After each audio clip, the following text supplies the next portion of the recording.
আমি তো ভুলেই গেছি, দেখেছিস? চল তোকে এক্ষুনি বই কিনে দেবো। আমি কিন্তু এই দুটো বই নিচ্ছি। শুনলাম তো সবকিছু। মামা আমি এই স্টিকারটা নেব। এখন স্টিকার ফিস্টিকার নিতে হবে না, 1000-1200 টাকার বই কিনেছি, সেদিকে কোনো খেয়াল আছে? দিদি বইটা দাও। টাকা যেন গাছে বলে, মামার বাড়ির আবদার যত। তাহলে বইগুলো সব মলাট করে দিয়েছি, তুই বইগুলো খুলে একটু পড়াশোনা কর তো, আমি বাইরে থেকে একটু ঘুরে আসি। আয় এখানে এসে বস। ঠিক আছে মামা, আমি এক্ষুনি পড়াশোনা করছি। ছেলেটা আমার অনেকক্ষণ থেকে পড়াশোনা করছে, যাই ওর জন্য একটু টিফিন নিয়ে যাই।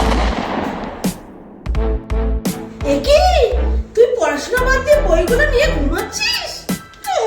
এবারে জোর কেটে তারপর 1200 টাকার বই কিনে দিয়েছে, আর এখন বই পড়ে ঘুমানো হচ্ছে না? এই টাকা পয়সা তুমি ইনকাম করে দেখেছিস কতটা কষ্ট হয়? মামা তুমি তো জানো পড়তে বসলে আমার চোখটা বড় লেগেছে। সরি গো।